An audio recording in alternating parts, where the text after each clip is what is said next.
राम राम राम राम राम राम राम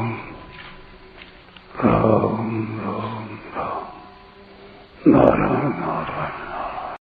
संबंध।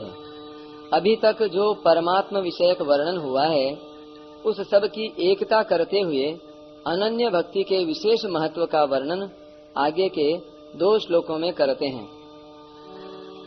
अव्यक्तोऽक्षर इत्युक्तस्तमाहुः परमां गतिं यं प्राप्य न निवर्तन्ते तद्धाम परमं मम। 21वां श्लोक।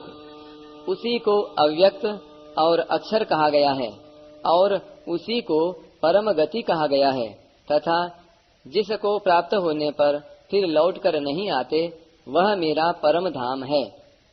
व्याख्या। अव्यक्तोक्षर इत्युक्तस्तमाहुः परमां गतिं यं प्राप्य न निवर्तन्ते तद्धाम परमं मम। भगवान ने 7वें अध्याय के 28वें, 29वें और 30वें श्लोक में जिसको माम कहा है तथा 8वें अध्याय के 30वें श्लोक में अक्षरम ब्रह्म, 4थे श्लोक में अधियज्ञः, 5वें और 7वें श्लोक में माम, 8वें श्लोक में परमं पुरुषम दिव्यम, 9वें श्लोक में कविम पुराण मनुशासितारम आदि, 13वें, 14वें, 15वें और 16वें श्लोक में माम, 20वें श्लोक में अव्यक्तः और सनातनः कहा है। उन सब की एकता करते हुए भगवान कहते हैं कि उसी को अव्यक्त और अक्षर कहते हैं तथा उसी को परम गति अर्थात सर्वश्रेष्ठ गति कहते हैं और जिसको प्राप्त होने पर जीव फिर लौट कर नहीं आते वह मेरा परम धाम है अर्थात मेरा सर्वोत्कृष्ट स्वरूप है। इस प्रकार जिस प्रापणीय वस्तु को अनेक रूपों में कहा गया है उसकी यहाँ एकता की गई है। ऐसे ही 14वें अध्याय के 27वें श्लोक में भी ब्रह्म, अविनाशी, अमृत, शाश्वत धर्म और एकांतिक सुख का आश्रय मैं हूँ ऐसा कहकर भगवान ने प्रापणीय वस्तु की एकता की है। लोगों की ऐसी धारणा रहती है कि सगुण उपासना का फल दूसरा है और निर्गुण उपासना का फल दूसरा है। इस धारणा को दूर करने के लिए इस श्लोक में सबकी एकता का वर्णन किया गया है। मनुष्यों की रुचि, विश्वास और योग्यता के अनुसार उपासना के भिन्न भिन्न प्रकार होते हैं पर उनके अंतिम फल में कोई फर्क नहीं होता। सबका प्रापणीय तत्व एक ही होता है।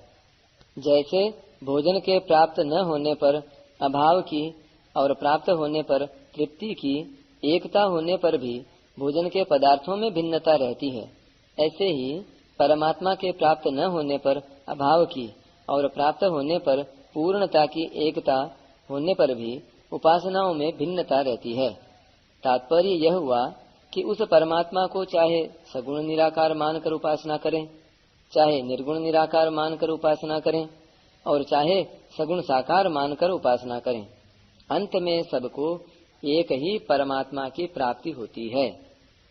ब्रह्मलोक आदि जितने भी लोक हैं वे सभी पुनरावर्ती हैं अर्थात वहां गए हुए प्राणियों को फिर लौटकर जन्म मरण के चक्कर में आना पड़ता है क्योंकि वे सभी लोक प्रकृति के राज्य में हैं और विनाशी हैं, परंतु भगवत धाम प्रकृति से परे और अविनाशी है।